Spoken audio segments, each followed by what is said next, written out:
찬송하시겠습니다. 찬송가 360장입니다. 찬송가 360장. 행군 나팔 소리에 주의 오령 나으니 십자가의 군계를 높이 들고 나가세. 선한 싸움 다 싸우고 의의 면류관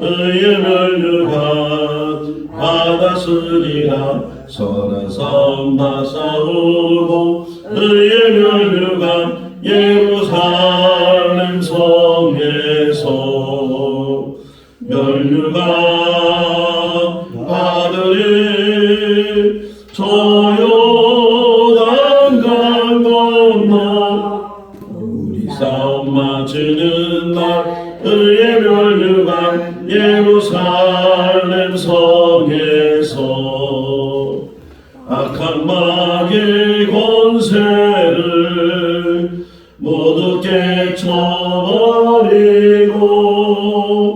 승리하신 주님과 승전가를 부르세.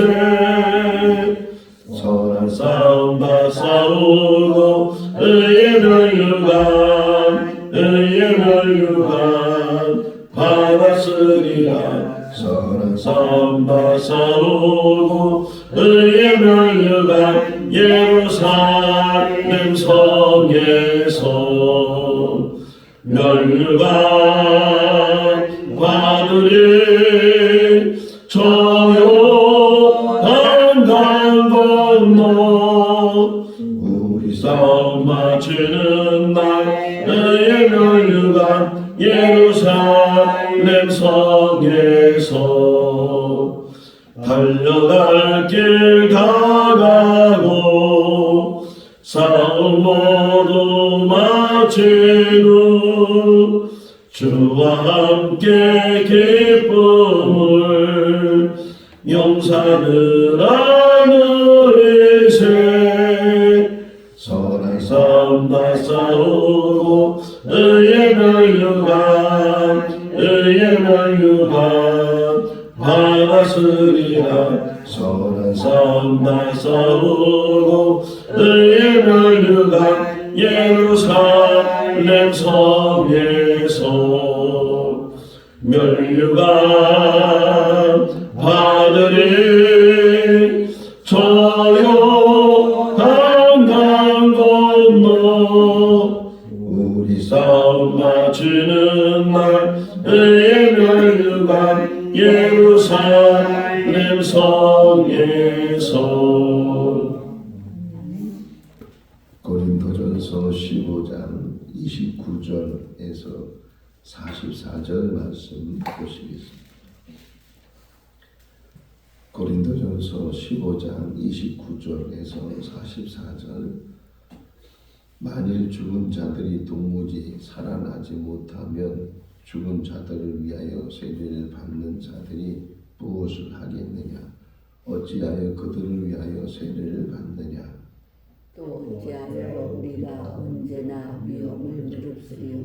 형제들아, 내가 그리스도 예수 우리 주 안에서 가진 바 너희에게 대한 나의 자랑을 두고 단언하노니 나는 날마다 죽노라.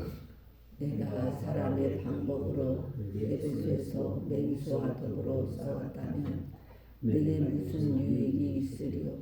죽은 자가 다시 살아나지 못한다면 내일 죽을 터이니 먹고 마시자 하리라. 속지 마라. 악한 동물들은 선한 행실을 더럽히나니 깨어 의를 행하고 죄를 짓지 말라. 하나님을 알지 못하는 자가 있기로 내가 너희를 부끄럽게 하기 위하여 말하노라. 누가 묻기를 죽은 자들이 어떻게 다시 살아나며 어떠한 몸으로 오느냐 하리니 어리석은 자여, 내가 뿌리는 씨가 죽지 않으면 살아나지 못하겠고 또 내가 뿌리는 것은 장래에 형체를 뿌리는 것이 아니요 다만 밀이나 다른 것을 것에 알맹이 뿌리로되 하나님이 그 뜻대로 그에게 형체를 주시되 각 존자에게 그 형체를 주시느니라. 육체는 다 같은 육체가 아니니 하나는 사람의 육체요 하나는 짐승의 육체요 하나는 새의 육체요 하나는 물고기의 육체라. 하늘에 속한 형체도 있고 땅에 속한 형체도 있으나 하늘에 속한 곳의 영광이 따로 있고 땅에 속한 곳의 영광이 따로 있으며 해의 영광이 다르고 달의 영광이 다르며 별의 영광도 다른데 별과 별의 영광이 다르도다. 죽은 자의 부활도 그와 같으니 썩을 것으로 심고 썩지 아니할 것으로 다시 살아나며 욕된 것으로 심고 영광스러운 것으로 다시 살아나며 약한 것으로 심고 강한 것으로 다시 살아나며 육의 몸으로 심고 신령한 몸으로 다시 살아나니 육의 몸이 있은즉 또 영의 몸도 있느니라. 아멘. 할렐루야. 아멘. 계속해서 부활에 관한 말씀을 묵상을 하고 있습니다. 기독교의 중심 중의 중심이 부활신앙인데 다시금 우리가 부활신앙이 있는가, 얼마나 부활에 대한 믿음을 가지고 있는가 하는 것들을 확인해보는 귀한 시간이 되는 줄로 믿습니다. 성경은 삶과 죽음에 대한 이야기예요. 어떻게 사는가, 하나님이 세상을 만드셨고 또 하나님이 만드신 세상 속에 사람도 만드셨는데 그 하나님이 만드신 사람은 하나님의 모양대로 하나님의 형상대로 만드셨다. 그런데 그 하나님께서 사람에게 제일 먼저 에덴 동산에서 하시는 말씀 중에 하나가 죽는다. 그래, 죽는다. 근데 그 앞에 전제가 뭐냐면 선악을 알게 하는 나무 열매를 먹으면 반드시 죽는다. 이렇게 죽음에 대한 언급을 제일 먼저 하신 분이 하나님이셔요. 그 전제는 선악을 알게 하는 나무 열매를 먹는 그 자체도 어떤 면에서는 중요한 이야기지만 하나님 말씀을 불순종했을 때, 하나님을 거역했을 때 인간에게 찾아오는 것은 죽음이라는 거예요. 그 다음에 제일 먼저 죽은 사람에 대한 이야기가 창세기 4장에 보니까 아벨이 먼저 죽죠. 제일 먼저 최초로 아벨이 죽는 이야기가 그것도 그냥 살 만큼 살아서 죽는 것이 아니고 자기 친형 가인이 아벨을 쳐 죽였기 때문에 그가 죽음을 당하게 됐다. 그다음에 창세기 5장을 보면 아담의 족보 이야기가 나와요. 아담부터 노아까지 10대의 족보 이야기가 나오는데 몇 살에 누구를 낳고 몇 년 동안 살면서 아들, 딸들 낳고 그리고 몇 살에 죽었다. 맨 마지막 마침이 아담도 그렇고 그 외 모든 사람들이 죽었다. 다만 이제 에녹이라는 사람은 죽음을 보지 않고 하나님의 부르심을 받았다. 이렇게 성경이 이야기하고 있는데 죽음이에요.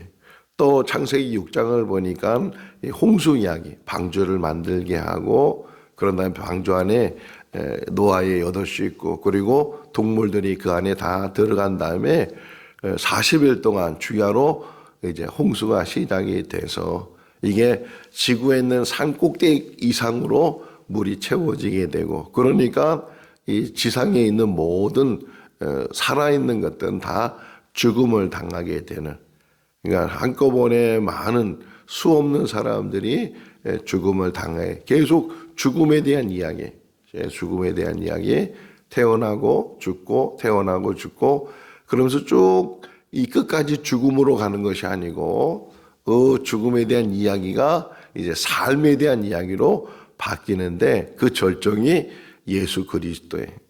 그러니까 예수 그리스도가 이 땅에 오신 목적이 뭐냐?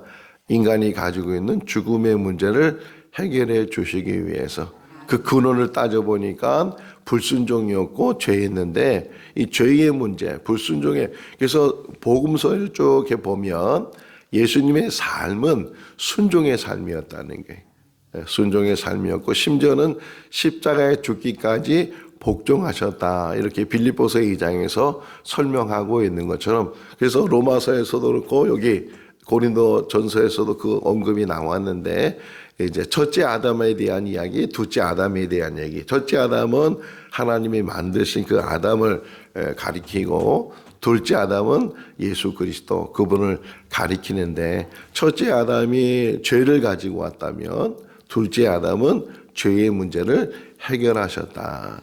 그러니까 첫째 아담이 죄의 문제를 가지고 와서 죽음을 가지고 왔다면 둘째 아담은 그 죄의 문제를 해결해서 죽음을 이겼다. 죽음으로 죽음을 이겼다. 이렇게 설명하잖아요. 예수 그리스도께서 인간이 죽어야 될 그 죽음을 대신 자신이 다 짊어지고 대속의 제물이 돼서, 이게 제사법에서도 설명하고 있단 말이에요. 죄를 지은 사람이 그 제사함을 받기 위해서 제물을 가지고 성막을 찾아오게 되면 제단에다가 그 가져온 제물을 다 태워버려서, 그래서 죄사함을 받는 것처럼. 근데 그것은 번번이 해야 될 속죄 제사인데, 그런데 예수 그리스도는 단번에, 히브리서에 설명하고 있죠. 단번에 그 모든 인류의 죄를 다 대신 짊어지시고 대신 죽으셨다. 그러니까 우리의 죄의 문제가 예수 그리스도 안에서 해결되고, 죄의 문제가 해결되니까 당연히 죽음의 문제까지도 해결이 됐다. 그런데 이제 문제는 질문하는 거예요. 오늘 본문에도 질문을 하는데, 그러면 왜 죽느냐? 이게 이제 설명해. 왜 죽느냐? 죄 문제도 해결되고 죽음의 문제도 해결됐는데 왜 죽는가? 그래서 바울은 설명해. 또 내일도 그 설명을 하는데, 지금 가지고 있는 우리 이 육신을 가지고는 영원히 살 수 없으니까, 지금 우리가 이제 맞이하는 죽음은 죄의 결과로 얻으는 죽음이 아니고 영생을 이제 얻어지는 그 관문화, 문화나 통과하는 그런 과정 속에서 우리가 죽음을 맞이하게 된다. 어제 뉴스를 좀 이렇게 보면서 죽음을 맞이하는 사람들의 공통적인 어떤 특징에 대해서 이렇게 설명한 게 있더라고요. 호스피스 병동에서 오랫동안, 이제 호스피스 병동은 뭐 말기암 환자라든가 곧 죽음을 앞두고 입원한 사람들, 그래서 그 사람들이 일상적으로 생활하는 모습을 보면서 공통점들이 이게 나왔다는 게, 뭐 다 똑같지는 않지만 그 공통점 중에 하나가 뭐냐면 잠이 많이 온대. 잠이. 뭐 수면제를 줘서 그런 경우도 있지만 잠을 못 자서, 근데 잠을 많이 자게 되고, 그리고 말수가 적어지게 되고, 그러면서 자신의 죽음을 느끼는 게 뭐냐면 신체라는 거예요. 이 몸 자체가. 그러니까 식욕이 있다는 건요, 굉장히 큰 축복이에요. 이 죽음이 가까울수록 이제 생겨지는 게 뭐냐면 식욕이 없어진대. 식욕이 없어지게 되고, 그 다음에 우리의 그 소화 기능이 점점 쇠약해져서, 이 몸 자체가 이제 식욕이 없어진 이유 중에 하나가 이 몸에서 자꾸만 뭐가 당겨야 되잖아요. 먹고 싶어 해야 되고, 그래야지 이게 식욕이 생기는 건데, 여기 소화 기능 자체가 먹는 거를 거부한다는 게, 위도 그렇고 이 몸매도 그렇고.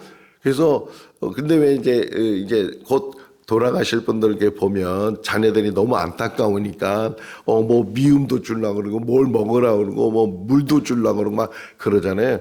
그러니까 몸 신체를 거부시키는 거예요. 그러니까 신체는 이제 죽음을 맞이하기 위해서 그 음식을 섭취하는 것 자체를 다 이제 안 받아들이네. 막 토하잖아요. 토하기도 하고 물도 못 생기고 그러는 게 몸 자체가 자신이 이제 죽음을 맞이하는 준비를 한다는 게. 이제 그걸 잘 수긍하는 사람들은 내 스스로가 말은 많이 못하고 때로는 잠이 많이 들고 심지어는 의식을 잃어버리기도 하고 그런 상황이지만, 이제 자기 자신에게 이제 다가오는 그 죽음을 맞이하는, 뭐 갑자기 사고로 죽는 사람도 있지만 그렇게 호스피스 병동에 들어가서 죽음을 서서히 맞이하는 사람들을 보면, 그래서 그 결과가 뭐 이런 얘기예요. 그런 과정을 통해서 이제 곧 죽음을 맞이하는데 두 가지 얘기예요. 하나는 아무도 이 죽음을 피하지 못한다는 거예요. 그 어떤 사람도. 뭐 운동을 많이 했거나 뭐 부자거나 아무 상관이 없어요. 죽음이 되는 그 순간에는 아무도 죽음을 피하지 못한다 하는 것이고, 두 번째는 잘 받아들인 사람이, 죽음을 잘 받아들인 사람이 편안히 죽을 수 있다는 게. 근데 잘 받아들인 사람의 공통점이 뭐냐? 하나님을 믿는 사람이에요. 그 은혜를 받았어요. 이게 기독교인이 쓴 것 같지는 않는데, 호스피 병동에서 일어나는 그런 일들을 보면서, 그래서 우리도 언젠가는 죽음을 맞이하게 될 텐데, 그 죽음을 맞이하는 우리들의 자세가 어떤 자세냐? 소망이 있는 자세예요. 우리는 죽으면 천국 간다. 하나님이 예비하신 그날. 그래서 뭐라 그래요? 여기 31절 읽어볼까요? 형제들아, 내가 그리스도 예수 우리 주 안에서 가진 바 두고 단언하니니 나는 날마다 죽노라. 이 말의 의미가 뭐냐면, 오늘도 죽을 수 있는 내 삶 속에서 언제든지 죽음을 맞이한다는 게. 지금 복음을 전하는 바울이잖아요.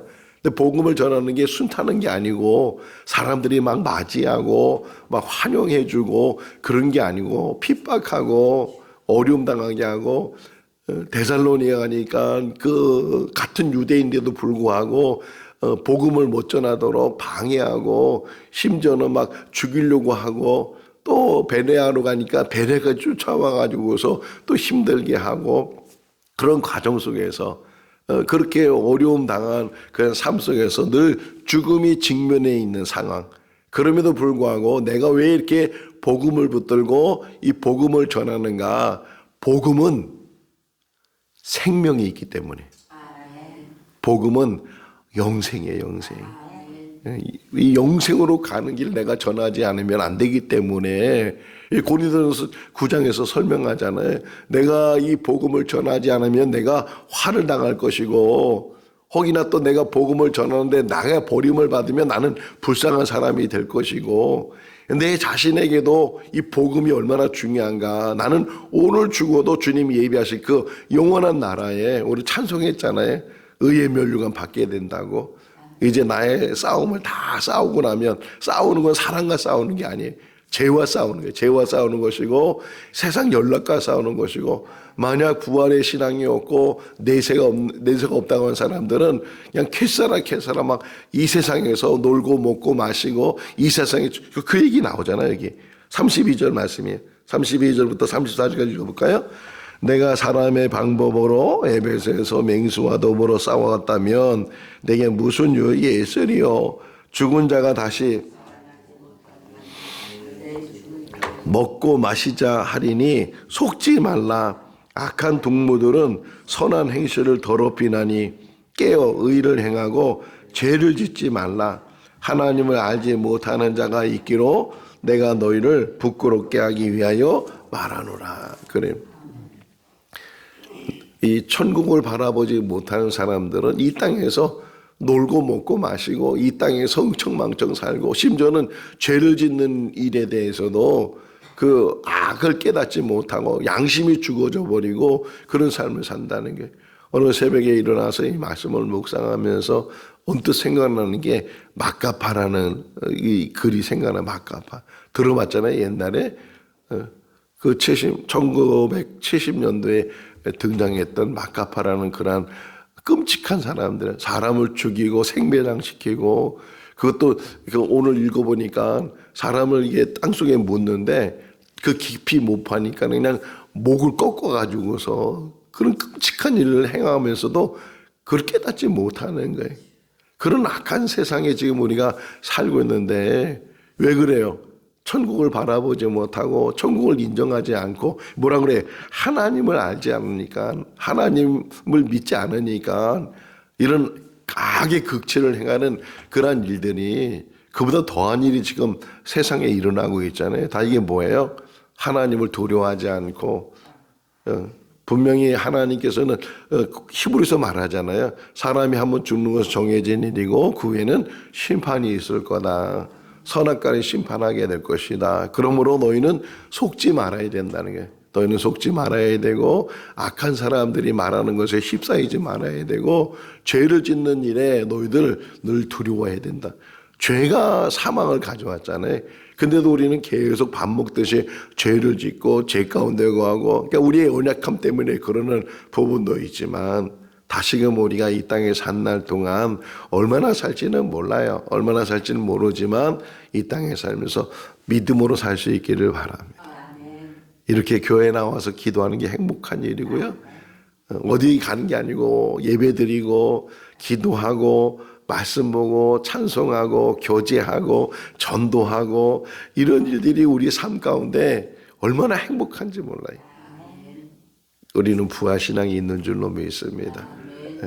이 땅에 사는 것도 너무 귀한 일이고 너무 축복받은 삶이고, 지난번에 설교했잖아요. 어제 죽은 사람은 오늘을 선물 받지 못했는데 우리는 오늘도 눈을 뜨게 되고 오늘이라는 것을 선물 받게 되고 또 내일 눈을 뜨게 되면 내일을 선물 받게 되고, 이게 하루하루 선물 속에 살아가고 있는데, 그러나 또 때가 되면 하나님께서 우리를 부르신단 말이에요. 하나님이 부르시는 그 순간 다 다르잖아요. 다시 한번 창세기 5장을 좀 설명하면 아담부터 노아까지 한 사람도 똑같이 그 나이에 죽은 사람이 없더라고요. 다 이렇게 나이가, 어떤 사람은 제일 많이 산 사람 무드셀라는 969살까지 살았다고 하는데, 그렇게 다 삶의 길이가 다 달랐어요. 삶의 길이가 다 달라도 결국은 때가 되니까 죽음을 맞이했는데, 세상은 죽음이 끝이라고 말하지만 하나님께서는 죽음이 새로운 시작이고 영생의 시작이고 영원한 나라에 들어가는 관문일 뿐이다. 그래서 이 디모데후서 4장에서 바울이 디모데에게 마지막 유언 같은 말을 하잖아요. 나의 달려갈 길을 다 달려간 후에 하나님 앞에 서게 될 텐데 하나님께서 나에게 의의 면류관을 주실 것이다. 나만 주는 것이 아니고 나와 같이 행하는 사람들, 그러니까 하나님께서 주신 사명 감당하면서 믿음으로 사는 사람들, 뭐 세상의 어떤 공로나 세상의 어떤 영예를 위해 사는 것이 아니고 우리 각자에게 주신 그 사명 가운데 정말 말씀 안에서 믿음 안에서, 히브리서 11장은 믿음장이라고 하잖아요. 그 히브리서 11장을 보면 가로친 게 나와요. 가로친 게 이렇게 똥 가로를 쳐놨어요. 그래서 그 가로친 게 뭔가 보니까 이런 사람들은 세상이 감당하지 못한다. 어떤 사람들? 믿음으로 사는 사람들, 천국을 바라보고 부활의 신앙을 가지고 사는 사람은 세상을 감당한. 그래서 뭐라 그래요? 아까 읽었지만 나는 날마다 죽노라. 오늘 죽어도 나는 그 죽음을 맞이하겠다는 거예요. 오늘 죽어도 복음을 위해 살겠다는 거예요. 왜? 복음 안에 생명이 있고 복음 안에 영생이 있고 복음 안에 삶의 길이 있으니까 그 복음이 우리 가운데 늘 열정적으로 일어나시. 그러니까 부활의 신앙은요, 지금의 살아있는 것도 힘있게 살 수 있어요. 살아있는 자체도 너무 감사한 일이고, 그리고 죽어도 우리는 부활의 신앙 안에서 하나님 나라 예비하신 그 나라에 갈 수 있으니까 죽음도 우리는 맞이할 수 있다. 그런 믿음 안에서 우리가 살아가게 되는 줄로 믿습니다. 마지막 하나만 더 볼까요? 44절. 육의 몸으로 심고 신령한 몸으로 다시 살아나나니 육의 몸이 있은즉 또 영의 몸이 있느니라. 사람은 이 육신만 있는 게 아니고 내 안에 뭐가 있다고요? 영혼도 있잖아요. 보이지 않는 영혼이 있는 것처럼 이 바울이 지금 설명하는 거예요. 육의 몸이 있는가 하면 그 육이 이제 죽어지게 되면 영의 몸으로, 새로운 몸으로 하나님께서 어떻게 우리를 더 새롭게 만드실지 모르지만 새로운 몸으로 우리를 입혀주시고 우리를 영원한 하나님 나라에 인도할. 이게 내일 이제 새벽에 다시금 묵상할 말씀인데, 썩을 것으로 썩지 않은 것으로 육의 몸으로 영의 몸을 바꾸시고 그런 일들을 하나님이 하신다. 우주가 얼마나 커요? 우주가 아직도 우주 끝을 찾지 못했어요. 아직도 그 큰 만환경을 가지고 계속 우주 끝이 어딘가를 찾는데도 우주 끝을 찾지 못했어요. 또 우리 몸에는 얼마 정도의 세포가 있을까요? 우리 눈으로 확인할 수 없는데 현미경이나 있죠. 현미경이 있는데 현미경 보면 뭐 원자까지 뭐 분자까지 이렇게 볼 수 있다고 하는데, 아무리 깊이 들어가도 그 작은 세포까지도 우리가 다 이해하지 못한다. 그러니까 아무리 사람이 지식이 있고 아무리 똑똑하고 아무리 IQ가 높고 해도 하나님의 지혜에 따라갈 수 없고 하나님의 능력에 우리는 뭐 어디 붙일 수도 없잖아요. 그 하나님의 전지전능하신 하나님께서 우리를 사랑해 주시고 우리를 택해 주시고 우리 자녀 삼아 주시고 우리 천국 백성 되게 해 주시고 제가 피켓 안에다 쓴 게 뭐냐면 다가오는 하나님 나라 이렇게 썼어요. 정말 그걸 볼 때마다 그걸 들고 있을 때마다 하루하루 하나님 나라가 다가오잖아요. 그 하나님 나라를 향해서 나가는 믿음의 삶이 되고 확신을 가지고 오늘 죽어도 나는 천국 간다. 그 믿음 안에서 부활의 신앙으로 승리해 나가는 우리 모두가 다 될 수 있기를 주님의 이름으로 축원합니다. 기도하겠습니다. 사랑이 많으신 하나님 아버지, 인간은 태어나서 그 연한의 삶을 살다가 때가 되면 하나님의 부르심을 받습니다. 인간은 그 죽음으로 모든 것이 끝났다고 생각합니다.